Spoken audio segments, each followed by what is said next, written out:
औज़ुबिल्लाहि बिस्मिल्लाहिर्रहमानिर्रहीम। अस्सलाम वालेकुम नाज़रीन, प्रोग्राम दरवेश दी दुनिया के साथ मैं अब्दुल्ला भट्टी आज फिर हाज़िर हूँ।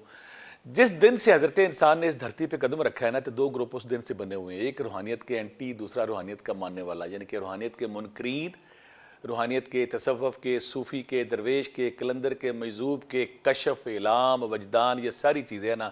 एक हमारा ऐसा हल्का जो इनको मानते हैं, दूसरा ऐसा हल्का है जो इनको इनकार करते हैं। तो आज हम इस प्रोग्राम में जो रूहानियत के हवाले से, तसव्वुफ़ के हवाले से, सूफ़ीज़म के हवाले से, दरवेशी, कलंदरी के हवाले से जो उलझी हुई गिरे उनको खोलने की कोशिश करेंगे। और हमारी खुशकिस्मती कि हमारे पास यासर सत्ती अल खैरी साहब, यासर हुसैन सत्ती अल खैरी साहब इस्लामाबाद से हमारे पास हैं, जो उन्होंने तसव्वुफ़ में PhD की हुई है, वहाँ पे असिस्टेंट प्रोफेसर भी हैं और मुख्तलिफ अदारों के साथ इन टच भी हैं। और आम बंदा तसव्वुफ़ पे बात तो ज़रूर करता है, लेकिन जब हम किसी से सुनते हैं कि डॉक्टर और तसव्वुफ़ में PhD की हुई, तो हमारे बड़ा एक ना खुशगवार हैरत होती है। तो मैंने जब इनको रिक्वेस्ट की, इनकी मोहब्बत, इनका प्यार, ये स्पेशल इस्लामाबाद से आए हैं। और आज हम इनके साथ ना तसव्वुफ़ रूहानियत के हवाले से जो ऐसी गिरे जो उलझी हुई हैं, जो बहुत सारे ज़हनों को उलझाती हैं, कन्फ्यूज़ करती हैं, उनको खोलने की कोशिश करते हैं। तो अस्सलाम वालेकुम यासर भाई। वालेकुम सलाम व रहमतुल्लाहि व बरकातहू। यासर भाई, आपका शुक्रिया जी भट्टी साहब, इतनी मोहब्बत, इतना प्यार। बहुत शुक्रिया। मैं इसलिए इस मोहब्बत में यहाँ पे आया हूँ कि भट्टी साहब, खानकाएँ पहले थी, यानी अज़ल से चल रही हैं और अब तक रहेंगी, लेकिन आप शायद पाकिस्तान के वो वाहिद सूफ़ी हैं जो खानकाओं का ऑनलाइन लेके आ गए। और मैं देखता हूँ कि आप सीक्रेट चीज़ें छुपाते नहीं हैं, बल्कि आवाम को बता रहे हैं। और ये जो आने वाली जनरेशन है, ये राज जानना चाह रही है और आप राज मीडिया पे आके धड़ाधड़ बताए जा रहे हैं। और दूसरी यासर भी आपके लिए खुशगवार हैरत होगी, जब मैं 12 साल मरी में रहा हूँ, तो मुझे मरी के दरख्त, मरी के पत्ते, मरी की वो जो सड़कें हैं, पहाड़ है, मुझे उनसे प्यार है कि मुझे वहाँ पे ये सफ़र शुरू हुआ। और मरी का कोई भी जब बंदा मेरे तरफ आता है तो मुझे हैरत सी खुशी होती है। और मरी के लोग आज भी गवाही देते हैं कि मैं वो दरवेश था जिसने बिला मुआवजा वहाँ पे खिदमत का सफ़र शुरू किया। और लोग कहते ज़रूर है बिला मुआवजा, लेकिन करते ही नहीं। फिर जिस आग में मैं सुलगा था, जिस खोज में, जिस तलाश में, तो मैं कोशिश कर रहा हूँ कि उसको मैं फैला दूँ। पहले कुछ लोगों ने इतराज़ किया कि आप क्यों ये खोल रहे हैं, तो लेकिन जब इंडिया से, जर्मनी से, यूरोप से, अमेरिका से लोग कहते हैं कि आपके बताए हुए वज़ाइफ हम कर रहे हैं और वज़ाइफ के बाद हमारे ज़िंदगियों में एक इनकलाब आ गया है, तो मुझे लगता है कि मेरी मेहनत को फल मिलना शुरू हो गया है। तो यासर भी आपकी सोबत से फ़ायदा उठाते हुए, ये सूफ़ी होता क्या और क्या आज के मॉडर्न दौर में सूफ़ी मौजूद हैं? जी, बड़ा खूबसूरत सवाल है। और मैं मरी से ये इब्तदा करता हूँ कि आपने मरी की फितरतों में रह के फ़ातिर को तलाश किया है। हाँ। तो मेरा सूफ़ीज़म पे थोड़ा सा इस पे एक रिसर्च है कि ये जो दरख्त होते हैं या जो नबादात, ये जमादात, ये चीज़ें अल्लाह का जिक्र करती हैं, और जो बंदा इनकी कुर्बत में चला जाता है ना, वो नूरानियत छम छम उस पर बरसना शुरू हो जाती है। अब कुछ लोगों का बर्तन उल्टा पड़ा होता है तो उस पर वो आती नहीं है। खुशकिस्मती ये कि आप मरी में रहे और आप फितरतों में रहे, आपका बर्तन सीधा था और उसमें वो सारे का सारा जो फितरत का नूर है, और रब ने अपना नूर भी वो उंडेल दिया, और अल्हम्दुलिल्लाह अब दाता की नगरी में बैठ के आप ये तकसीम कर रहे हैं। तो सूफ़ी होता कौन है? तो सूफ़ी की जो तारीख़ है इतनी पुरानी है जितने आदम अलैहिस्सलाम है, कि आदम सफ़ीउल्लाह, ठीक है जी, आदम अलैहिस्सलाम से ये चला। और अगर जदीद तरीके से बताया जाए तो हार्डवेयर और सॉफ्टवेयर है, अब बहुत आसानी के साथ नई जनरेशन को ये समझ आ जाएगा कि इंसान का जितना भी हार्डवेयर है ये शरीयत है, ये ज़ाहिर है, और जितना भी सॉफ्टवेयर है जो अनटच है, जिसको टच नहीं किया जा सकता, ये सारे का सारा बातन है, ये तसव्वुफ़ है। उसमें आपका दिल भी है, उसमें आपका दिमाग भी है, उसमें आपका नफ्स भी है। ये सारी चीज़ें आप टच नहीं कर सकते, लेकिन इन चीज़ों को महसूस किया जा सकता है। और महसूस करने के लिए इनकी सफाई की ज़रूरत होती है। जिस तरह बाहर की सफाई है, इस तरह अंदर की सफाई है। बस जो अंदर की सफाई कर लेता है या अंदर की सफाई वाले रास्ता शुरू कर लेता है, साफ़ करना शुरू कर लेता है, तो वो तसव्वुफ़ के रास्ते में आ जाता है, वो सूफ़ी बन जाता है। आपका इशारा शायद तज़किया नफ्स की तरफ है। जी जी बिल्कुल, एहसान और तज़किया नफ्स की तरफ। जिनके आज के दौर में जो अंदर के रज़ाइल और अंदर के सांप और फिरौनों को मारता है, तकब्बर, गुरूर, शहवत, लालच को, तो उसे हम सूफीज़म का मुसाफिर या रूहानी मुसाफिर कह सकते हैं। तो आज के मॉडर्न दौर में ये पॉसिबल है इस भाग दौड़ में? जी बिल्कुल 100% है। और मैं अक्सर एक बात कहा करता हूँ कि आज के दौर में लोग ये समझते हैं कि शायद किसी खानकाह में बैठकर दुनिया से अलग होकर जो बैठा होगा वही सूफ़ी होगा। अब तो बल्कि ये कहने में भी शायद मुबालगा ना हो कि खानकाहों से, जो प्रैक्टिकल खानकाहें थी, वहाँ से तसव्वुफ़ उठ गया, तसव्वुफ़ अब आम आदमियों में आ गया है। हर वो आदमी जो इखलास के साथ दुनिया में रहते हुए इंसानियत की फलाह व बहबूद का काम इखलास के साथ कर रहा है और इस नीयत के साथ कर रहा है कि अल्लाह की मखलूक को फ़ायदा पहुँचेगा और मेरा कल्ब साफ़ होगा, तो वो इस राह का मुसाफिर है, वो तरीक़त पे और वो सूफ़ी है। बड़ी आसान सी डेफिनेशन है। हाँ, जो खानकाएँ काम कर रही हैं प्रैक्टिकली उनकी भी ज़रूरत है, क्योंकि उन्होंने 14 सदियों से तो इस्लामी तसव्वुफ़ को उठाया। इससे पहले बाकी जो इलामी मज़ाहिब थे उनकी भी खानकाएँ थी। इस तरह मैंने कहा आदम अलैहिस्सलाम से ये सिलसिला चला आया। तो हम प्रैक्टिकल खानकाओं की जो है वो नफ़ी नहीं करते, वहाँ भी अब भी मौजूद हैं तसव्वुफ़ के शाकार, बड़े अजीम लोग मौजूद हैं। लेकिन इस चीज़ की गलतफहमी पाल लेना कि जो पीर का बेटा है वही सूफ़ी होगा या वही वो उस तरीक़त को संभालेगा, वो उस प्रॉपर्टी का तो ज़िम्मेदार हो सकता है, लेकिन सूफ़ी, मैं आजकल के दौर में आप जैसे लोगों को मैं ज़्यादा रिकमेंड करता हूँ, वो लोग जिस तरह अल्लामा इकबाल रहमतुल्लाह अलैह तसव्वुफ़ की दुनिया में बड़े बड़े लोग वो काम ना कर सके जो नज़रियाती तौर पर तसव्वुफ़ की दुनिया में ख़ास करके अल्लामा इकबाल काम कर गए। तो वो क्या थे कि उन्होंने खानकाओं से निकल कर रिस्म शब्बीरी की तरफ इशारा किया कि आप प्रैक्टिकल दुनिया में रह के काम करें तो आप सूफ़ी हैं। यासर भी बाज़ बात जब एक साल के तालब एक मुतलाशी ने जब इस सफ़र पे चलता है तो जज्ब शुक्र में वो मकाम आता है जब वो जज्ब में आके मजजूब हो जाता है। तो ये जब मजजूब है, ये सूफीज़म के कोई मकाम है, कोई हाल है, कोई कैफियत है, ये मजजूब क्या है? मजजूब के बारे में वो पीर नसीरुद्दीन नसीर साहब ने बड़ी खूबसूरत बात की थी कि ये वो बादाकश हैं कि मैं खाना भी पी जाएं तो मस्ती नहीं करते। ये वो बादाकश है जो मैं खाना भी पी जाएं तो मस्ती नहीं करते। तो ये कुछ राय हक में इस हद तक वो पी जाते हैं, तौहीद की मैं इस अंदाज के साथ पी जाते हैं कि वो अपने अंदर में ही गुम होकर रह जाते हैं, या हक के जलवों में मुस्तगरिक हो जाते हैं बेशक। और दूसरे लफ्ज़ों में अगर इसको कहा जाए कि आप इसको तरीक़त की राहों में चलते चलते ये अपने दिमाग को एक जगह पे रोक लेते हैं, अपने नफ्स को एक जगह पे रोक लेते हैं और वहाँ पे जो इनको जलवा नज़र आता है वहाँ से आगे निकलने की कोशिश नहीं करते। उसमें इनको इतना लुत्फ़ आना शुरू हो जाता है कि दुनिया और माफिया से कट करके वहाँ बैठ जाते हैं और वो जज्ब की दुनिया में आ जाते हैं। बस फिर उनकी अपनी एक दुनिया होती है। लेकिन जिस तरह मशहूर हदीस है, अक्सर मुहद्दिसीन ने नकल की बुखारी और मुस्लिम में भी, कि ये वो लोग हैं जिनके बारे में मैं इशारतन कहूँगा कि अगर ये किसी काम के होने में कसम उठा लें तो अल्लाह तबारक व तआला इनकी कसम को भी रद्द नहीं करता। जी, हदीस के अल्फाज इस तरह है कि बज़ाहिर देखने में तो ऐसे लग रहे होंगे कि शायद लोग उसके साथ सलाम ना करें, लेकिन अगर वो किसी काम के होने के लिए कह दें तो अल्लाह तबारक व तआला अपनी तकदीर को बदल देता है इन लोगों की खातिर। क्यों कि उन लोगों ने अपना आप ख़त्म कर दिया होता है अल्लाह की मोहब्बत में मुस्तगरिक हो जाते हैं और वो जज्ब में चले जाते हैं, जिस तरह के लोग पाए जाते हैं। लेकिन जज्ब से आगे एक और मकाम आता है, जो सालिक मजजूब होता है उसका मकाम उस मजजूब से भी ज़्यादा है, जो होश में रहते हुए वो पूरा जो मैखाना है वो पी भी गया लेकिन उसके बावजूद भी वो होश अपना बरकरार रखे हुए। तो ये बहुत बड़ी बात है।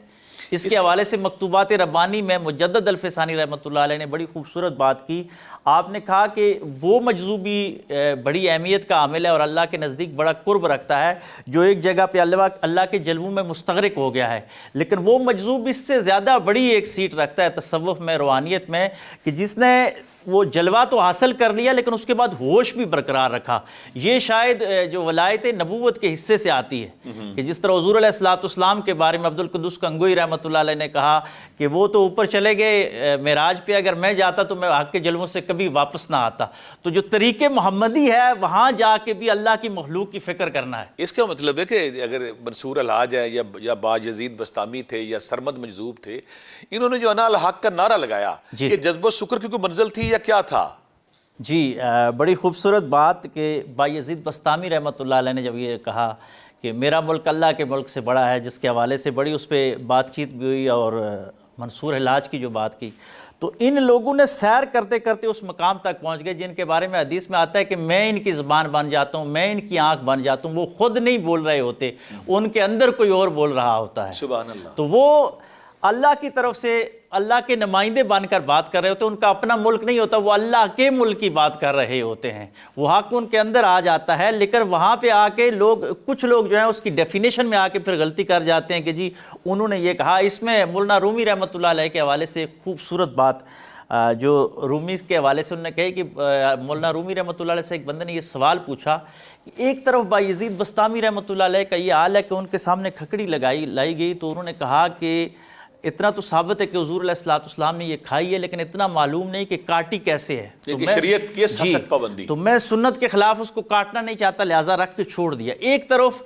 जब वो होश में है तो ये हाल है, और दूसरी तरफ फिर उन पर वो हाल आया कि वो कहते हैं कि माज़म शानु, कि मेरा मुल्क, तो फरमाया गया कि इसकी तदबीक क्या होगी कि एक तरफ बंदा इतना मुतबा सुन्नत और दूसरी तरफ उस हाल में, फरमाया वो जो उसका हाल है वो आम हालात में है, उस वक्त उसने ख़ास जाम पिया होता है तो वो उसकी एक खास कैफियत होती है कि उसके ज़बान से हाथ उस वक्त वो नहीं होता, जी वो नहीं होता, उसके अंदर मंसूर के पर्दे में खुदा बोल रहा है। जी सुभान अल्लाह। इसी सूफीज़म पे जब आप बात करते हैं, अहले सूफे से मिलते हैं हम, जब इनकी मुख्तलिफ कैटेगरी आती हैं तो एक लफ्ज़ अक्सर हम सुनते हैं कलंदर। जी, तो कलंदर के हवाले से आप क्या रोशनी डालेंगे कि ये कलंदर कौन होता है? ये भी जज्ब शुक्र का आलम होता है, या ये बजदान में होता है, मस्ती में होता है, रक्स करता है, धमाल डालता है, ये किस कैफियत में होता है? कलंदर की मुख्तलिफ़ किस्में, अगर उसको आसान लफ्ज़ों में बयान किया जाए तो वो बेनियाज हो जाता है और बेनियाजी के आला दर्जे पर चला जाता है। जिस तरह अल्लामा इकबाल बेनियाजी की चादर ओढ़ लेता है। जी, चादर ओढ़ लेता है, मुकम्मल चादर ओढ़ लेता है। जिस तरह अल्लामा इकबाल को कलंदर लाहौरी कहा गया। अब मैं ऐसे कलंदर को ज़्यादा पसंद करता हूँ कि जो इतना ज़्यादा यानी ज़हीन और फ़तीन और इंटेलेक्चुअल आदमी, और वो कलंदर बन के लोगों को फिर बताता है कि नज़र क्या है और दीन इस्लाम क्या है और तसव्वुफ़ क्या है। एक और कलंदर है, वो कलंदर हमारे यहाँ थोड़ी सी गलत डिफ़ाइन हो गया कि जो किसी रास्ते में जाके बैठ जाता है मंजिल में तो उसको भी कलंदर कहा जाता है, लेकिन तसव्वुफ़ में उस कलंदर की ज़्यादा अहमियत नहीं है, बजाय उस कलंदर की ज़्यादा अहमियत है जो दुनिया से बेनियाज होकर एक बुलंद मकाम पर चला जाता है। जिस तरह अल्लामा इकबाल रहमतुल्लाह अलैह थे कि उन्होंने बुलंद मकाम किस तरह के अफ़कार की तत्हीर में भी और अमाल में भी, अफ़कार में इसलिए कि देखें मुसलमानों के ये फ़िरके तो अज़ल से हैं, लेकिन आज तक इकबाल ऐसा बंदा गुज़रा, माजी करीब में गुज़रा कि हर फ़िरके वाला कहता है इकबाल मेरा है, और अल्लामा इकबाल सबका, ये वो बेनियाजी की इंतहा है कि उन्होंने हर मकतबा फ़िक्र की तनकीद भी की और उसकी तौसीफ़ भी की। जहाँ पे उसका मेरिट बन रहा था उसकी तारीफ़ की खानकाहों की, जहाँ पे नहीं बन रहा था उन पे नक़द भी अच्छा खासा कि जिसकी वजह से अल्लामा बेनियाजी की उस हाथ पे चले गए कि आज 100 साल ही गुजरे लेकिन सारे कह रहे हैं कि अल्लामा इकबाल हमारे। बिलाशुबा बरसगीर पाको हिंद, बल्कि दुनिया के जो ज़रखेज़ तरीन दिमाग आज तक आए हैं हमारे अल्लामा इकबाल उनमें से थे, और सूफिया कराम से बड़ा प्यार करते थे, मोहब्बत करते। किसी एक दिन जलसे में गए तो वहाँ पीर जमात अली शाह साहब भी थी, तो इनका ना खिताबत, इनका सदारत में नाम लिखा हुआ था। तो लोगों ने पूछा कि आपने पूछा लोगों से यहाँ कौन कौन आया, तो उन्होंने कहा पीर जमात अली शाह साहब भी आ रहे हैं।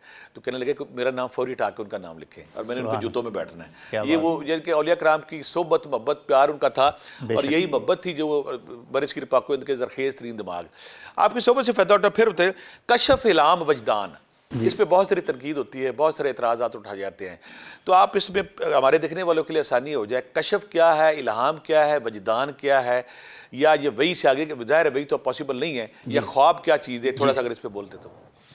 मेरा अपना नुक्ता नज़र यह है कि अल्लाह तबारक व तआला ने वही की कैफियत को समझाने के लिए आम आदमी के लिए ये रास्ते खोल दिए तीन, ये कश्फ हो गया, इल्हाम हो गया, वजदान हो गया। क्योंकि हमारे यहाँ इंसानियत में एक बात पाई जाती है कि हम खुद छोटे होते हैं तो बड़ी चीज़ को हज़म करने के लिए बाज़ औक़ात बंदा दलील तलाश करता है, तो अल्लाह तबारक व तआला वही तो अंबिया के साथ रहेगी। लेकिन इल्हाम, कश्फ और वजदान ये आम इंसानों के लिए कि थोड़ी सी मेहनत करें। कुछ लोगों पे ये वाबी भी होता है, कुछ लोग कसबी भी हासिल करते हैं, पैदाइशी भी होता है। जी, पैदाइशी भी होता है। कुछ लोगों पे ऐसी नूरानी किरणें इब्तदा से ही हो जाती हैं, शीशा कल्ब पे जब तजल्ली आते हैं, इलाही वारिद होती है, तो वो बचपन से ही आ जाते हैं। लेकिन कुछ लोग कसब करके भी हासिल कर सकते हैं और बहुत सारे लोगों ने हासिल किया है। लेकिन अंबिया के कश्फ और इन लोगों में फ़र्क है कि अंबिया का जो कश्फ होता है वो तो वही इलाही होती है ना, बाकी लोगों का जो है वो जितना ज़्यादा सालक होगा और जितना उसका रसूख होगा अपने इल्म में, इतना ज़्यादा ही उसकी तशरीह कर सकेगा। क्योंकि ये तीनों चीज़ों में पैरेलल शैतानी अमल भी चल रहा होता है, कश्फ शैतानी भी है और कश्फ रहमानी भी है। जितने भी तसव्वुफ़ के नाम पर लोग गुमराह हुए तो क्योंकि शैतान को कई हज़ार नूरानी हरबे दिए गए, क्योंकि वो शैतान को कई हज़ार नूरानी हरबे दिए गए इस मखलूक को। जैसे गौस पाक जी उनके पास आया कि आप पे नमाज मौकूफ़ होगी, बड़ा मशहूर वाक़या। तो उन्होंने फिर अपने इल्म के इस हद तक वो रासिख थे तसव्वुफ़ और तरीक़त और तज़किया में, उन्होंने कहा कि अगर ये अंबिया पे नहीं हो सकते तू कौन है। फिर भी उसने कहा कि तेरे इल्म ने तुझे बचा लिया। तो कुर्बान जो शेख अब्दुल कादिर जिलानी रहमतुल्लाह अलैह पे आपने कहा कि तू अभी भी बाज नहीं आया, मुझे इल्म ने नहीं बचाया, अल्लाह के फजल ने बचाया। तो ये चीज़ें इनमें बड़ा बारीक भी नहीं होता, और इसीलिए कहा गया है कि किसी मुर्शिद या ऐसे बंदे की तलाश करो जो इस रास्ते से गुजरा हुआ हो, वो आपको बताएगा कि ये इल्हाम है, ये आपके नफ्स की ख्वाहिश है या रूह की तरफ से है। ये कश्फ है, कश्फ का मतलब होता है कि पर्दा उठाना, कि ये पर्दा जो सरक रहा है ये शैतान की तरफ से है या रहमान की तरफ से। और इल्हाम क्या होगा? और इल्हाम जो होता है आपके अंदर बात इल्का कर दी जाती है, ये इंसानों के अलावा जानवरों में भी है। जिस तरह चूंटी के हवाले से वो सुलेमान अलैहिस्सलाम का मशहूर वाक़या कुरान में आ गया, हज़रत उमर का वो मशहूर वाक़या सारियतुल जबल वाला कि वो इल्हाम हुआ और बर वक्त हो जाता है, ये ख़बरदार किया जाता है। अल्लामा इकबाल रहमतुल्लाह अलैह को इल्हाम हुआ कि बरसगीर के मुसलमानों का कोई मुस्तकबिल का मसला हल ही नहीं हो रहा था कि ये तादाद में कम थे और यहाँ हिंदू साम्राज्य था। अल्लामा इकबाल को मैं समझता हूँ कि इल्हाम हुआ और 100% इल्हाम हुआ कि उन्होंने अलग रियासत का नज़रिया पेश किया। अल्हम्दुलिल्लाह हमारी रियासत ही इल्हाम पे खड़ी है। और वजदान किसे कहेंगे? वजदान जो होता है, अक्ल से ऊपर होकर एक चीज़ आती है कि अकल तो एक हाथ तक सोचता है, लेकिन अकल से अबव आके जो चीज़ इंसान को अंदर रसूख डालती है वो वजदान होती है। एक होता है वजद, एक होता है वाजिद और एक होता है वजूद।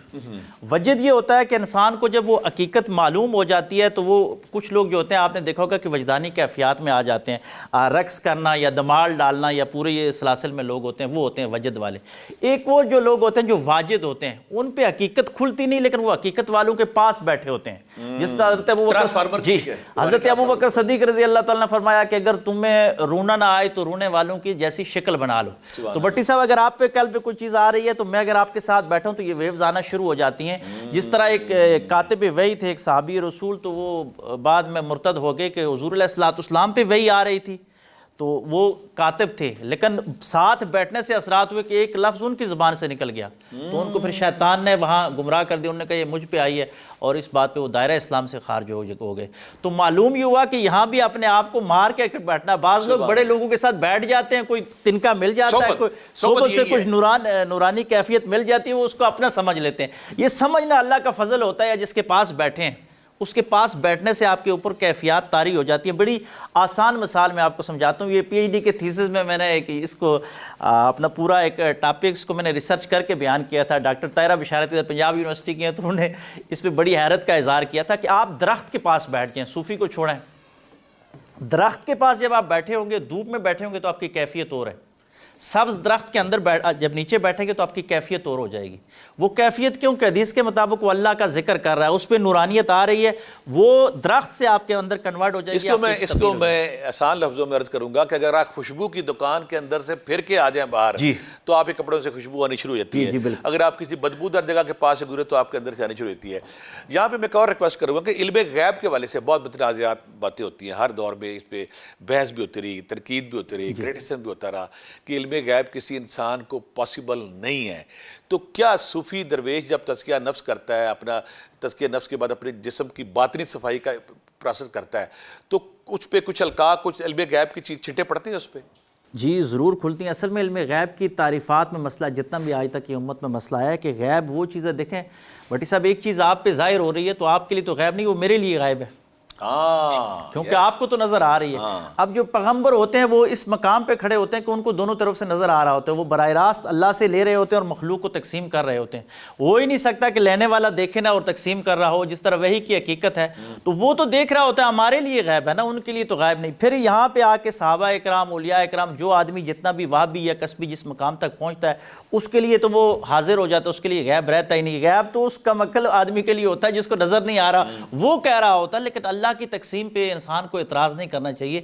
अल्लाह तबारक व तआला ने अगर किसी को कोई इल्म दिया हुआ है, और अल्लाह ने वाज़े कुरान में फरमाया कि जानने वाले और ना जानने वाले बराबर नहीं हो सकते, तो जानने वाले गैब ही तो जानते हैं ना जानने वालों के लिए वो गैब होता है। तो ये बड़ी आसान सी डेफिनेशन है इसमें। तो अगर कोई इंसान, कोई सूफी, कोई सालक, कोई रह का मुसाफिर इस प्रोसेस से गुजरता है और ख़ुद को इलाही रंग में ढाल लेता है, बातन और ज़ाहिर के तज़ाद दूर कर लेता है, तो ये पॉसिबल है कि उसको इल्म गैब के चिट्टे पढ़ने शुरू हो जाए? जी ज़रूर, बिल्कुल प्रैक्टिकल इस्लाम की एक पूरी तारीख़ है जिसके अंदर मालूम हो गया। और बिल्कुल जिस तरह अंबिया अलैहिस्सलाम को उनका हक साबित करने के लिए अल्लाह तबारक व तआला ने उनको मोजज़ात की एक भरमार दी, इसी तरह सूफिया को करामत के सिलसिले में ये दिया गया। इसी वजह से दिया गया कि वो गैब की बातें बताते थे। बहुत सारे सूफिया हैं, आपकी ज़िंदगी में कई से सारे तजर्बात हैं। अभी करंट अफेयर में जो आप बताते हैं कि मैंने फ़लाँ बच्चे को ये कहा, वो बन गया, अल्लाह का इनाम है। तो ये अल्लाह तबारक व तआला का इनाम होता है और ज़ाहिर होता है। जो नहीं मानते उनके लिए ये है कि वो थोड़ा सा अपने अक्ल और वजदान को उस हद तक लेके आए, तो फिर आपको मालूम होना शुरू हो जाएगा।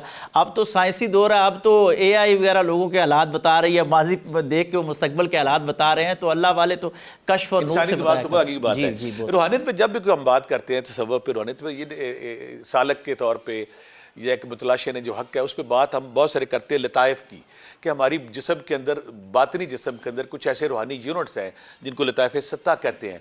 वो उनकी बड़ी अहमियत है। जब एक सालिक उस पर ध्यान देता है, तवज्जो देता है, जब रोशनी नूर का सिलसिला शुरू होता है, तो ये लताइफ सित्ता का क्या प्रोसेस है, आम हमारे कैसे लोग समझेंगे इसे? ये तसव्वुफ के जो नक्शबंदी सिलसिले के लोग हैं उन्होंने सबसे पहले इस चीज़ को मुतारफ़ करवाया कि इंसान के अंदर ये कल्ब है। बेसिकली ये तवज्जो देता है इंसान के, वो कहते हैं कि दिमाग, दिल और रूह, इन सारी चीज़ों का एक आपस में कनेक्शन होता है। तो एक एक करके वो एक को खोलते जाते हैं। बेसिकली तो अल्लाह तबारक व तआला का जिक्र है, लेकिन उस तवज्जो के साथ वो करते हैं। और उसके साथ कुछ खुराक में ऐसी परहेज़ भी की जाती है कि वो ऐसी खुराक जो इंसान की नफसानी ख्वाहिशात को कमी की तरफ लेके जाए, यानी कि जिस्म को कसाफत से लताफत की तरफ लेके आना, यानी मादे को रूह के साथ मिलाना। ये इंसान जो है मादे और रूह का हसीन तरीन इम्तजाज है, लेकिन दोनों की जो केमिस्ट्री है ये मुख्तलिफ है। आप देखें हुज़ूर अलैहिस्सलाम पे जब पहली वही आती है, वो अल्लाह के नबी और रसूल हैं, गारे हिरा का कितनी खलवतों का जलवा, वहाँ पे वही आ गई इक़रा बिस्मि रब्बिकल ज़ी खलक़। लेकिन जब सैयदा खदीजतुल कुबरा सलामुल्लाह अलैहा के पास आते हैं तो क्या कैफियत होती है? वो क्या है कि वो हमें सिखाया जा रहा है, वो बेसिकली उनके लिए तो नहीं है कि जब भी आप मादे और रूह को आपस में मिलाएंगे तो ये कश्मकश होती है, कंबल उड़ाइए और ऐसे हालात, और फिर वहाँ जाके वो जो खुतबा देती हैं कि आप रिश्तेदारों के साथ सुलह रामी करते हैं, गरीबों का ख्याल करते हैं। तो मालूम ये हुआ कि ये लताइफ खोलने वाला जो बंदा है उसको इस तरफ भी, हुकूकुल इबाद की तरफ भी, कहीं ऐसा ना हो बहुत सारे लोग केसेस आपके पास भी आएंगे कि लताइफ खोलते खोलते लोग रहबानियत जी उस तरफ निकल जाते हैं। वजह ये होती है कि वो हज़रत खतीजा वाली वो बातें कि रिश्तेदारों के साथ उसने सलूक, गरीबों का ख्याल, ये हुकूकुल इबाद के साथ फिर लताइफ जो खोलता है वो मोहम्मदी मशरब में होता है, वरना रबानियत इस्लाम में नहीं है। और वहाँ जाके बहुत सारे लोग जोद है ना, जी जोद का लफ्ज़ बेशक। और बड़ी बढ़िया बात है। दूसरी बात ये कि जब भी दुनिया में जहाँ भी तसव्वुफ पे, रूहानियत पे, स्पिरिचुअलिटी पे बात होती है, फ़ुक्र की बात होती है, इलाही रंग बिरंगने की बात होती है, एक लफ्ज़ बड़ा इस्तेमाल होता है मुराकबा, मेडिटेशन। तो क्या मुराकबा जो है तसव्वुफ में, रूहानियत में, मुशाहदे में, इल्हाम में, कशफ में, ये पहली सीढ़ी है? मुराकबा ज़रूरी है या क्या है? मुराकबा होता क्या है ये मुराकबा? मराकबा बेसिकली तो इर्तिकाज़ है, तवज्जो है अपने आप के ऊपर, अपने मन में डूब कर पा जा सुराग़े ज़िंदगी है। लेकिन इसकी इस्लामी तारीख़ बड़ी ही जो है वो रिच तारीख़ है कि मैं लोगों से अक्सर सवाल करता हूँ कि हुज़ूर अलैहिस्सलाम गारे हिरा में जाकर पहली वही आने से पहले क्या करते थे? वो ज़ाते इलाही के जलवों में गुम हो जाया करते थे। तो देखें इस्लाम को मूसा अलैहिस्सलाम कोई तौर पे जी, तो बेसिकली अम्बिया तो अगर वो तो अल्लाह तबारक व तआला के कुर्ब में थे, उन पे वही आती थी। आम आदमी के लिए ये बहुत ज़्यादा ज़रूरी है कि कुछ लम्हात अपने ऊपर भी अपनी तवज्जो दे, अपने दिल की तरफ तवज्जो दे, और अपनी एक जो आप क्या कहते हैं क़ुव्वत इत्तेहादी या तवज्जो इत्तेहादी जिसको तसव्वुफ में कहा जाता है, कि उसको मजबूत किया जाए, कि अपने नफ्स और अपने रूह के ऊपर तवज्जो दी जाए।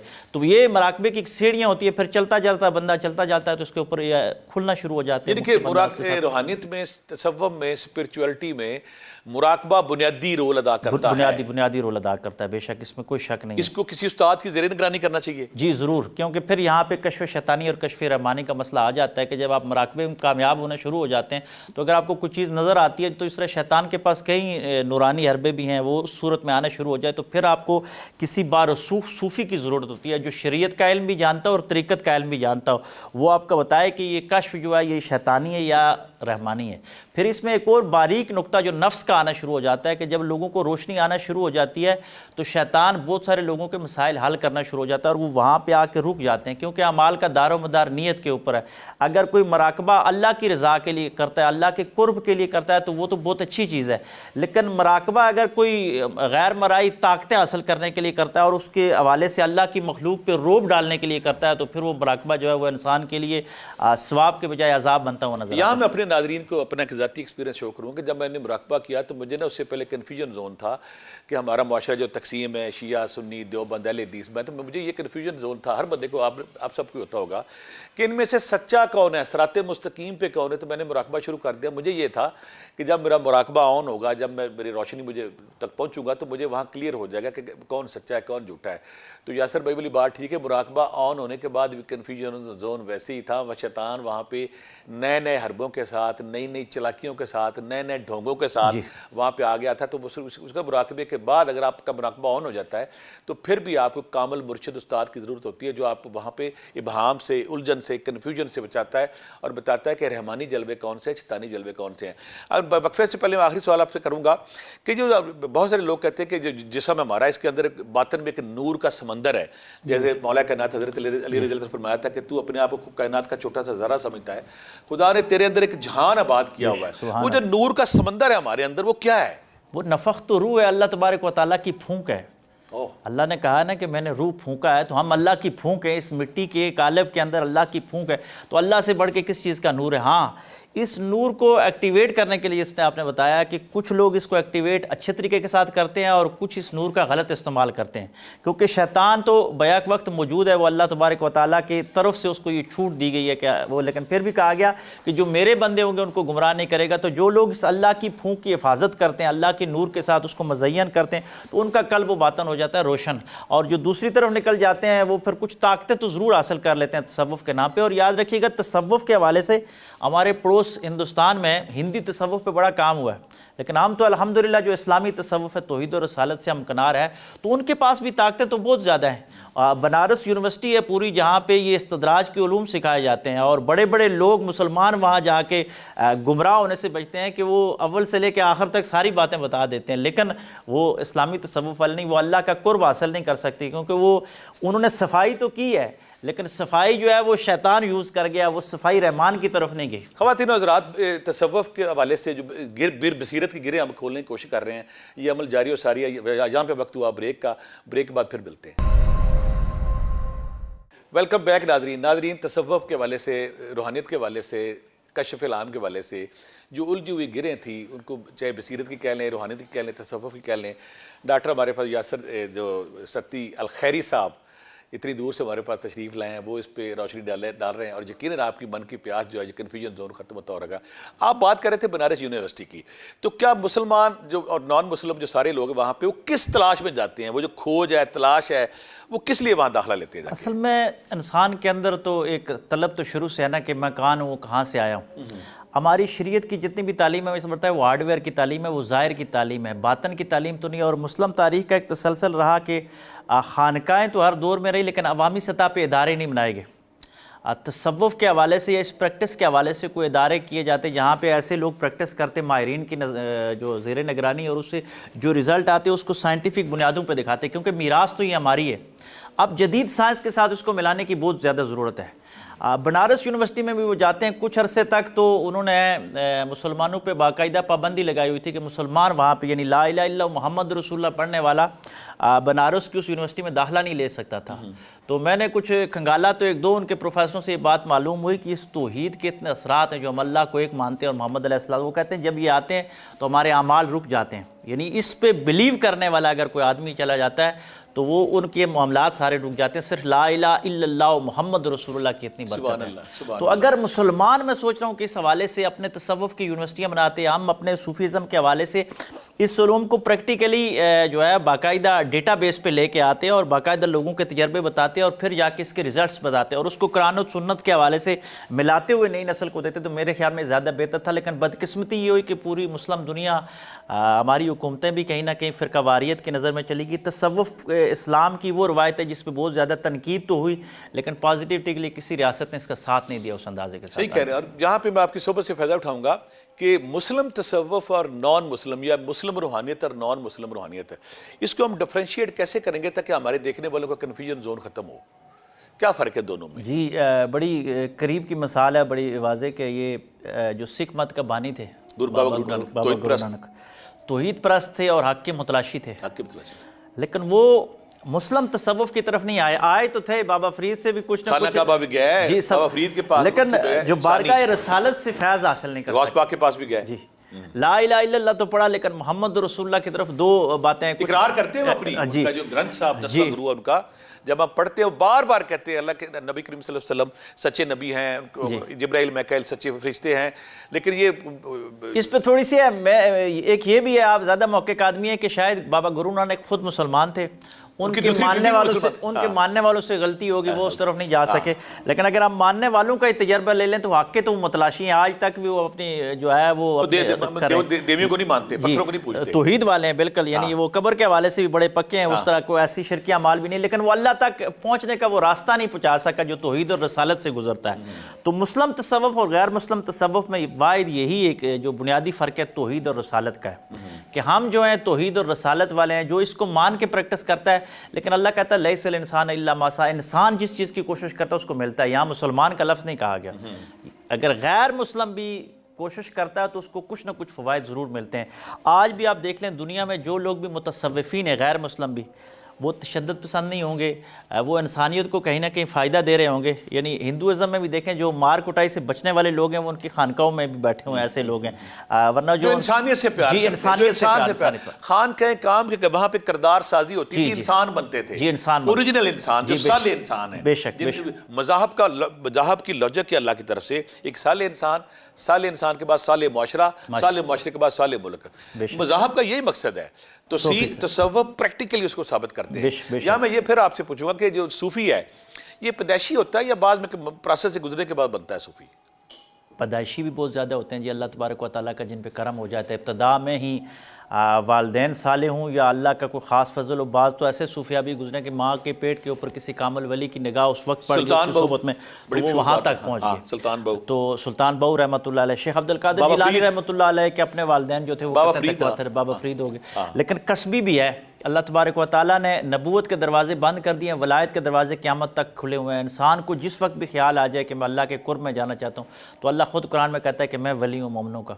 तो मैं अल्लाह वलीयुल्लज़ीना आमनू युख़रिजुहुम मिनज़्ज़ुलुमाति इलन नूर, कि मैं आपको अंधेरों से निकाल के नूर की तरफ लेके जाता हूँ। तो अल्लाह ख़ुद वली है, वो वलायत के रास्ते खोलना शुरू हो जाता है। तो हर सूफ़ी वही है जो अल्लाह की कुर्ब की तरफ जाना चाहता है, वो सूफ़ी है, इस रास्ते में कदम उठा लेता है। खोज है, तलाश है, जस्तजू है हक को, खालिक को पहचानने की, खालिक की तरफ बढ़ने की, वो सारे सूफी हैं। बेशक इसके अंदर पैदाइशी भी और बाद में दूसरे भी हो जाते हैं। कसबी भी हैं। बहुत ज़्यादा लोग आधी उम्र गुजारने के बाद इस तरफ आते हैं और वो बड़े पक्के सूफ़ी और बड़े पक्के मुआहिद हो जाते हैं 40 साल के बाद, 50 साल के बाद। अभी नो मुस्लिम जो आ रहे हैं वो ज़्यादा हमसे ज़्यादा तसव्वुफ़ के हवाले से काम भी कर रहे हैं और इस तरफ आ भी रहे हैं कि आधी ज़िंदगी गुजारने के बाद उनको ख्याल आता है। अमेरिका के एक आदमी की मैं हाल ही में रिसर्च पढ़ा था, उसने कहा कि मैंने अपनी दाढ़ी को जो है साफ़ करते हुए देखा कि उसका बाल सफ़ेद हो गया, तो उस दिन से मैंने तसव्वुफ़ के ऊपर मेहनत करना शुरू कर दी। और कहता है अल्लाह तबारक व तआला ने पहले दिन ही मेरे ऊपर रास्ते खोल दिए। मुझे पहली बिशारत ये हुई कि तू मुसलमान हो जा, अगर मेरे कुर्ब की तरफ आना जाता तो ये इस्लाम है। एन मैरी शामिल है, काउंटरपैट बेशुमार लोग हैं, उन्होंने बड़ा तसव्वुफ़ काम किया। यहाँ मैं फिर रिक्वेस्ट होगा कि तज़किया नफ्स का बड़ा जिक्र होता है। जहाँ तसव्वुफ़ का नाम आएगा, सूफ़ी का आएगा, जहाँ पे रूहानियत का नाम आएगा, तो फौरी तौर पर तज़किया नफ्स का जिक्र होता है।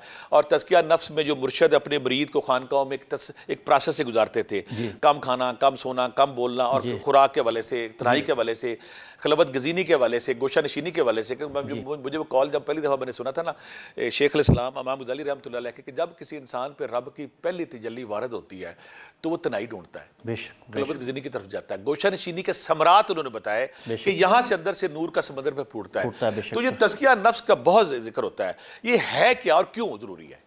देखिए जी, नफ्स जो है ना, इसकी सफाई इसलिए ज़रूरी करार दी गई कि अल्लाह तबारक व तआला ने इस नफ्स का अज़ाब लेना है। कुल्लु नफ्सिन ज़ाइक़तुल मौत कहा गया, यानी कुल्लु जसदिन मौत नहीं कहा गया कि जिस्म की मौत नहीं है, या कुल्लु रूह मौत भी नहीं कहा गया, रूह की मौत भी नहीं है। रूह ऊपर चला जाता है, जिस्म नीचे चला जाता है, एक नफ्स रह जाता है दरमियान में।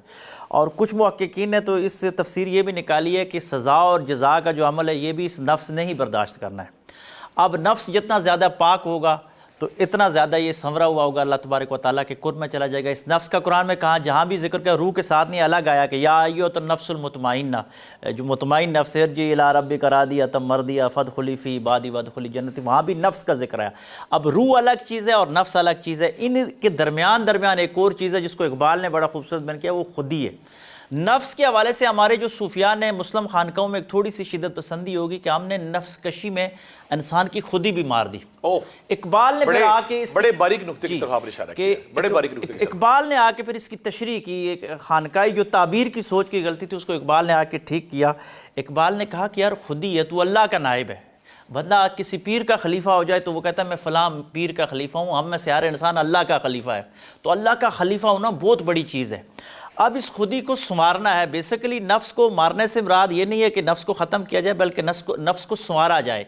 उसके अंदर जितनी जितनी अच्छाइयाँ हैं उनके अंदर मज़य्यन किया जाए और जो बुराइयाँ हैं उनको निकाल दिया जाए। बिल्कुल इसी तरीके के साथ जिस तरह मिट्टी होती है उसमें कुछ ऐसा जंगली घास खुद ब खुद उगाती है, उसको माली जो है वो साफ़ करता है, वहाँ पर अच्छे फूल लगाता है।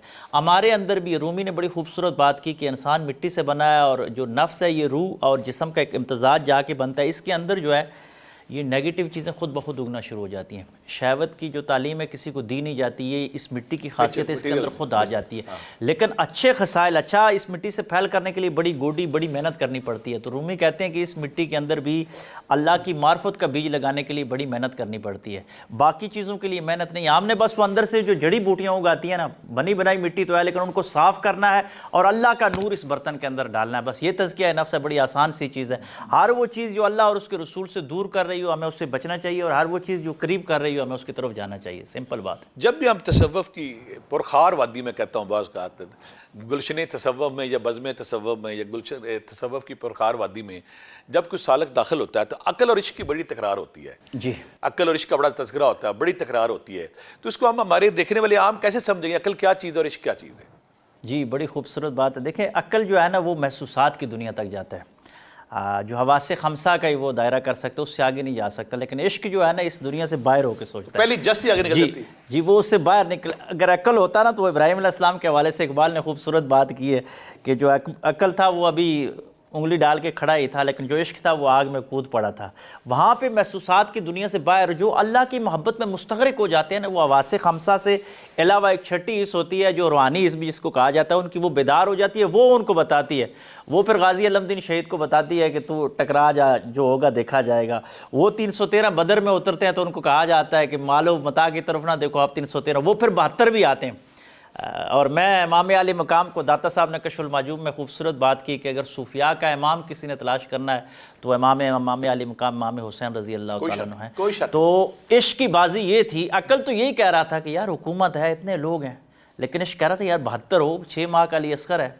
लेकिन इश्क ये कह रहा था बस रास्ता यही है, वहाँ जान की कुर्बानी दे, हम अगर नफ्स की भी कुर्बानी दे तो मैं समझता हूँ कि इस दौर में हम हुसैनी काफिले में शामिल हो सकते हैं। और दूसरी बात डॉक्टर साहब के कायनात की सबसे बड़ी गद्दी कोई नहीं छोड़ता। वाह वाह वाह वाह, कायनात की सबसे बड़ी गद्दी खानवादा नबूवत के चश्मे चराग, वो अगर मदीने में बैठे रहते तो उनसे बड़ी गद्दी हुजूर अलैहिस्सलाम। इसकी बात कर रहे हैं, मैं अपने नाज़रीन से शेयर करूंगा। जब हज़रत इब्राहीम अलैहिस्सलाम को मंजनीक पे डाल के, जब आग इतनी जल रही थी उसको पूरे मंजनीक बनाएगी ताकि उस पर डाल के गुलेल की तरह फेंका जाए, तो जब आप हवा में तो जिब्राइल आते हैं, कहते हैं इब्राहिम बता मुझे रब ने तेरे पास भेजा, मेरे लिए क्या हुक्म है? तो पता कहते हैं कि मेरा रब मेरे बारे में बेहतर जानता है। वहां पे ये नहीं कहा मुझे बचा लो, सुभान अल्लाह सुभान अल्लाह, ये नहीं कहा मुझे बचा लो, ये नहीं कहा कि मैं डर गया हूँ या मुझे आग से डर लग रहा है। तो इब्राहिम अलैहिस्सलाम फरमाते हैं कि मेरा रब मेरे बारे में बेहतर जानता है, वो जो मेरे बारे में फैसला करेगा वो ठीक करेगा। जहां पे मैं कहूँगा नफ्स, दिल और रूह, इसमें बड़ी बहस होती है। सुभान अल्लाह। नफ्स, दिल और रूह, इसकी भी बड़ी तकरार आती है जब हम रूहानियत में तसव्वुफ में आते हैं। हमारे देखने वाले जो बड़े सादा मासूम हैं, उनकी आसानी के लिए थोड़ा सा अगर आप रोशनी डाल देते हो। नफ्स का कुरान में इस हवाले से जिक्र किया गया, जिस तरह पिछली बहस में हमने कहा नफ्सुल मुतमइन्ना कहा गया या नफ्स की मौत कहा गया, लेकिन जब दिल की बारी आई तो अला बिज़िक्रिल्लाह तत्मइन्नुल कुलूब कहा गया। मालूम ये हुआ कि इस नफ्स को, इस रूह को और इस बॉडी को जो सुकून मिलता है वो दिल की तरफ से मिलता है। यानी अलग अलग टर्म्स यूज़ की गई हैं, नफ्स की अलग है और कल्ब की अलग है। नफ्स क्या है? जी, नफ्स जो है ये रूह और जिस्म के दरमियान एक खूबसूरत ख्वाहिशों का मजमू है, जो रहमानी भी है और शैतानी भी है। बेसिकली उस ख्वाहिश की जो आपके अंदर एक तहरीक पैदा होती है उसको नफ्स कहा जाता है। यानी कि ख्वाहिशात जिस घोड़े पे सवारी करती हैं वो नफ्स है, उसको नफ्स कहा जाता है। वो आपके अंदर एक तहरीक पैदा करता है। ठीक है। एक रूहानी नफ्स जो है वो नेकी की तरफ, और जो दूसरा शैतानी है वो शैतान की तरफ जाता है। कल्ब जो है इस सारे के अंदर दरमियान में बैठा हुआ है, एक ऐसी चीज़ है जो इन सब के ऊपर बादशाह है। वो अगर नफ्स गलत तरफ जाता है तो उसको रोकने भी की कोशिश करता है, और अगर नफ्स रुकता नहीं है तो फिर परेशान ज़रूर हो जाता है। इसीलिए कहा गया कि अला बिज़िक्रिल्लाह तत्मइन्नुल कुलूब, के बेकरार दिलों का जो चैन है वो अल्लाह तबारक व तआला का जिक्र में। मालूम ये हुआ कि अगर नफ्स जिक्र की तरफ आएगा तो कल्ब को राहत मिलेगी, और अगर कल्ब को नुकसान पहुंच रहा है तो फिर नफ्स की गलती है कि नफ्स दूसरी तरफ जा रहा है। कि लेकिन मुल्ला रूमी रहमतुल्लाह अलैह ने यहाँ पे भी बड़ी खूबसूरत एक मसनवी में मिसाल दे के समझाया। आपने कहा क्या इंसान, शेर को अगर महंगे पिंजरे में बंद कर दिया जाए, करोड़ों का पिंजरा हो और आप शेर को पिंजरे में बंद करके उसके आगे डबल रोटी डाल दें तो वो शैतान वो दिन ब दिन जो है वो कमज़ोर हो जाएगा। शेर किसी दाना आदमी के पास जाएगा तो वो कहेगा महंगे पिंजरे की ज़रूरत नहीं, तू सस्ता पिंजरा ले, लेकिन इसका जो खुराक है मुआफ़िक वो गोश्त है, गोश्त डालेगा तो शेर ठीक हो जाएगा। रूमी कहते हैं ये जरा तेरा रूह है ना अंदर, ये शेर है, ये जो तेरा पिंजरा है ये लाखों करोड़ों का भी हो जाए ना, इसकी खुराक अला बिज़िक्रिल्लाह तत्मइन्नुल कुलूब है। ये मुरझाया रहा तो तेरा इस बॉडी का कोई फ़र्क नहीं पड़ता। इसको महंगा ना रख भी, लेकिन अपने दिल की जो खुराक है वो खालिस रख। दिल की खुराक जो है वो अल्लाह तबारक व तआला का ज़िक्र ही है। ये दिल अल्लाह के ज़िक्र से आबाद होता है। जब दिल आबाद हो जाता है तो फिर नफ्स को भी तस्कीन मिलती है और रूह को भी तवानियत मिलना शुरू हो जाती है। ये हैं अलग अलग चीज़ें, एक चीज़ नहीं है बुनियादी तौर पर। बहुत सारे लोग ना तसव्वुफ पे एक इल्ज़ाम लगाते हैं, तसव्वुफ को अफ्यून कहा जाता है। जी। कार्ल मार्क्स ने और हेगल ने तो ये नारा मारा था कि मज़हब को उन्होंने किया, तो अब इल्ज़ाम हमारे जो सूफी बेचारे छोटे मोटे लगे हुए तालिब इल्म हम लोग इल्ज़ाम लगाते कि ये अफ्यूनी लोग हैं, ये अफ्यून है, माशरे में सरगर्म रहने के लिए नहीं, ये डिस्कनेक्शन का अफ्यून है। इस पर क्या रही, अफ्यून है या ये इल्ज़ाम ही है सारा इस पर? बेसिकली तो जिन चीज़ों ने अल्लाह के ज़िक्र के जलवे देखे नहीं, महसूस नहीं किए, वो पड़ा हुआ तो वो तो इसको अफ्यून नहीं कहेंगे। ये नामनात कुछ कलर कह सकते हैं, लेकिन बेसिकली ये लोग तो मैदान अमल में रहने वाले। ये अगर अफ्यूनी होते तो बानी पाकिस्तान के साथ पीर जमात अली शाह मुस्लिम लीग में शामिल होकर तहरीक पाकिस्तान की तहरीक चलाते। अगर ये अफ्यूनी लोग होते तो मुजद्दद अल-फ़सानी रहमतुल्लाह अलैह अकबर के खिलाफ, जहांगीर के खिलाफ जहाद करते। और मैं रात को भी एक प्रोग्राम में कह रहा था कि सेंट्रल एशिया की ये तान की जितनी रियासतें हैं, अज़रबैजान, अज़रबैजान, ये सारी की सारी जो अभी हाल में कुछ अर्सा पहले आज़ाद हुई हैं, ये सारी नक्शबंदी सूफिया ने सिर्फ मराकबे पे बचाई। 200 साल तक रूस का वहाँ पे कम्युनिस्ट इनकलाब रहा, नमाज पे पाबंदी, कुरान मजीद जला दिए गए, लाइब्रेरियाँ नजर आतिश कर दी गई। एक चीज़ थी सूफिया ने, वो आंखें बंद करके लोगों को कहते तसव्वुर करो। चंगेज खान की औलाद जो मुसलमान हुई सूफियों ने किया, सूफियों ने, बेशक। नहीं तो चंगेजी तो फैल गए थे। जी बिल्कुल, जो हमारे मुगल हुक्मरान सारी उसी से हुए। बहुत सारे फिर एक और इल्जाम लोग लगाते हैं कि तसव्वुफ क्या मजहब का हिस्सा है या कुछ और है? जी, तसव्वुफ हर मज़हब का हिस्सा है जी। हम इसीलिए जब मुसलमानों के तसव्वुफ की बात करते हैं हम कहते हैं ये इस्लामी तसव्वुफ है। बेसिकली हमारा मज़हब, हमारा तो जो दीन है, दीन इस्लाम है ना, इस्लाम जो ये मज़हब से एक ऊपर वाली चीज़ है कि पूरा कोड ऑफ लॉ है, दीन जिसको कहते हैं कि पूरे का पूरा। बाकी मज़ाहिब हैं लेकिन उनके अंदर जो रूहानियत की तालीम है वो तसव्वुफ ही है। इसीलिए हिंदी तसव्वुफ भी है, यूनानी तसव्वुफ भी है, ईरानी तसव्वुफ भी है, लेकिन इस्लामी तसव्वुफ का जो खुसूसियत है कि ये तौहीद और रसालत के साथ इम्कनार है। और लेटेस्ट वर्जन जो है हुज़ूर अलैहिस्सलाम की सूरत में और कुरान मजीद की सूरत में वही का अल्लाह तबारक व तआला से इस्लामी तसव्वुफ उससे इस्तेंबात करते हुए बाहर निकलता है। इसका मतलब है शरीयत और तरीक़त एक ही सिक्के के दो रुख है? जी बिल्कुल, एक ही। शरीयत पे चलने का जो मुनज़्ज़म और आसान तरीन रास्ता उसको तरीक़त कहा जाता है। तरीक़ वैसे भी कहते हैं उस रास्ते पे चलना, लेकिन सूफिया जो है वो रास्ता निकालते हैं। बड़ी आसान सी मिसाल है, मुझे एक सूफ़ी बुज़ुर्ग ने मुझे खुद बताई, वो साहिब हाल बुज़ुर्ग। शरीयत, तरीक़त, हकीकत। जी, उन्होंने कहा इस पर नीयत का अमल है कि आम आदमी जब नमाज़ पढ़ता है तो वो कहता है कि फ़लाँ पढ़ूंगा फ़लाँ जगह तो 27 नमाज़ों का सवाब मिलेगा, फ़लाँ जगह पढ़ूंगा तो 1 लाख का नमाज़ मिलेगा। लेकिन जो सूफ़ी होता है वो नमाज़ पढ़ता है कि यार हुज़ूर अलैहिस्सलाम की आंखों की ठंडक है, मैं इसलिए नमाज़ पढ़ रहा हूँ। ये तरीक़त है कि आपके अंदर जो नीयत का एक इखलास पैदा कर देती है, ये तरीक़त होती है। और ये जब तरीक़त होती है तो फिर या कि इसके असरात शुरू होना होते हैं तो आप हकीकत के साथ जुड़ जाते हैं। तरीक़त के बाद जब असरात शुरू, जी, तो फिर आप हकीकत के साथ मिल जाते हैं, आपको हकीकत का इदराक होना शुरू हो जाता है, महसूस होना शुरू हो जाता है और बाज़ औक़ात तो नज़र आना भी शुरू हो जाता है कि क्या तसव्वुफ में प्रमोशन के लिए, तसव्वुफ में बालिदगी या तसव्वुफ में आगे बढ़ने के लिए दुनिया से डिस्कनेक्शन ज़रूरी है? नहीं, कभी भी नहीं। एक मखसूस लम्हात के लिए तो बहुत ज़रूरी है, वक्ती बहुत ज़रूरी है। कि आप देखें जब इलाज नहीं होता तो बहुत सारे लोगों को जो है वो ये कोरोना के दौरान भी जो उनको क्वारंटीना किया गया, तो बाज़ बीमारियां नफ्स की ऐसी होती हैं कि उनके लिए अलग करवाया जाता है वक्ती तौर पे। लेकिन वैसे इस्लाम ने दुनिया से कट के रहने को पसंद नहीं किया सिवाय रमज़ान के 10 दिनों के। लेकिन अगर कोई मालिज, कोई मुर्शिद हुक्म देता है तो वो खिलाफ शरअ नहीं है। वो मुर्शिद जान रहा होता है कि इसकी बीमारी का इलाज अब दुनिया से कट जाना है। और मेरे और आपके आका मौला सल्लल्लाहु अलैहि वसल्लम ने गारे हिरा की खलवतों में बैठ के हमें बता दिया कि दुनिया से कट कर अल्लाह को याद करना। और ये बेसिकली हुज़ूर अलैहि सल्लम ने बताया कि गारे हिरा में बैठ के तस्वीर ज़ात और फिर फ़ारान की चोटी से उतर के नारा लगाना तस्खीर कायनात, तनाई में जाके तस्खीर ज़ात करो और फिर दुनिया में आके तस्खीर कायनात करो। यही मुसलमानों को तसव्वुफ की तालीम देती है। सती साहब, जो खान का सिस्टम जहाँ पे इंसान बनते थे, जहाँ पे करदार साजी होती थी, जहाँ पे साले इंसान, वो दम तोड़ चुका सारा सिस्टम। तो आज का मॉडर्न दौर का जो इंसान है, जो तलब भी रखता है, खोज भी रखता है, जुस्तजू भी रखता है, जो इस सरसे पे चलना चाहता है, वो कैसे उस प्रोसेस से गुजरे जो खानकाहों में गुजारा जाता था? ये बड़ा आपका जो है ना कीमती सवाल है और आलात हज़रा के हवाले से मुसलमानों का इल्मी अभी असल में दौरे ग़ुलामी में मुसलमानों के सारे इदारे डैमेज हुए हैं। खानकाएँ में भी उसमें डैमेज हुई हैं और बहुत ज़्यादा डैमेज हुई हैं। खानकाओं में जो बग़ैर अहलियत के सजादा नशीन आ गए, वो मरीदों से आदाब तो वही रखवाते हैं जो ख्वाजा मोइनुद्दीन चिश्ती वाले हैं, लेकिन वो पीरों वाले अमाल नहीं पढ़ते कि ख्वाजा मोइनुद्दीन चिश्ती बनने के लिए क्या क्राइटेरिया होता है। तो अब खानकाओं में, इकबाल ने भी इस तरफ कहा है कि हकीकत जो है वो खराफात में खोगी, उम्मत रवायात में खोगी, इस तरह का है। वो कहता है कि खानकाएँ रवायात में, हमारी खानकाओं में रवायत तो मौजूद है लेकिन रूह दम तोड़ती चली जा रही है। इस हवाले से मैं मॉडर्न सूफिया की बात करता हूँ। वासिफ अली वासिफ लाहौर में, इशफाक अहमद जाविया वाले बानो आपा, ये एक खानकाह थी जो जदीद, मुमताज़ मुफ्ती हो गए, कुदरतुल्लाह शाह, ये वो थी जो मॉडर्न लोगों को, जो कोट पैंट वालों को भी अल्लाह की तरफ आने के लिए रास्ता वे दे रहे थे। देखें 21वीं सदी का जो नौजवान है इस साइंसी दौर में, वो अब पिछली सदी की रवायात को निभाने से कासर है। अब अगर हमने इस्लाम को तसव्वुफ को लेके जाना है तो 21वीं सदी के चैलेंजेस को निभाते हुए हमने डिजिटल और आसान अंदाज के साथ उनको खानकाह बतानी है। वो वाले आदाब उनको नहीं बताने जो किसी दौर में थे। अब के आदाब कुछ और आ गए। आप लोगों को इखलास के साथ सितारों पे कुमत डालने का वक्त आ चुका है। इसके हवाले से अब वही सूफ़ी कामयाब होगा जो जदीद साइंस के साथ मिलाता हुआ तसव्वुफ को आगे लेके जाएगा। प्रोग्राम के आखिर में एक ज़रूर जिक्र करूँगा कि मूसा अलैहिस्सलाम जब कोई टूर पे गए तो अल्लाह से एक दिन कहने लगे कि अल्लाह मियाँ, अगर तू इंसान हो और दुनिया में आए और तुझे एक इसराइली एक नेकी की कहा जाए कि तुमने एक नेकी करनी है, तो मेरे रब तू कौन सी नेकी करेगा? तू उम्रा करेगा, हज ज़कात करेगा? उस वक्त तू शायद मूसा अलैहिस्सलाम के दौर में नहीं था। अल्लाह ने पता क्या फरमाया था?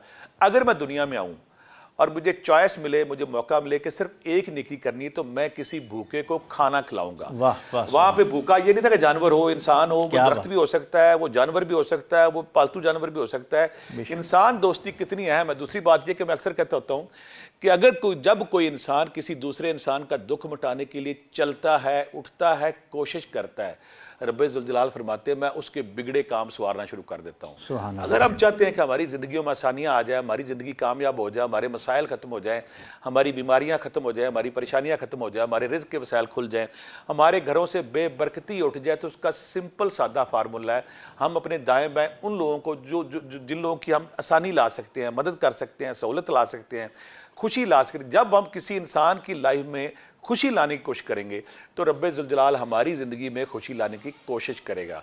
अगर हम हकीकी खुशी चाहते हैं तो हमें इंसान दोस्ती करनी है, इंसानों से प्यार करना है। यासर भी आपकी आमद का, आपकी मोहब्बत का बहुत बहुत शुक्रिया। ज़िंदगी रही तो फिर आपसे मुलाकात होगी। ख़वातीन और हज़रात, आज हमने फिर तसव्वुफ़ पे, रूहानियत पे, सूफ़ीज़म पे, कशफ़ पे, इल्हाम पे, मुख्तलिफ़ टॉपिक पे बात करने की कोशिश की है और कोशिश की है कि हमारे आम कारी के ज़हन में उठने वाले जो सवालों का जवाब दिया जा सके। अगली किसी नशिस्त में फिर यासर भाई को या किसी और सूफ़ी को रिक्वेस्ट करेंगे ताकि आपके ज़हन में उठने वाले सवालों को जवाब दे सके। हमारे वो लोग जो कुछ और सवालों के जवाब चाहते हैं, हमारी फेसबुक पे, हमारे कमेंट सेक्शन में जाके ज़रूर कहिएगा ताकि हम उनको जवाब दे सके। अपना ख्याल रखिएगा। अल्लाह हाफिज़।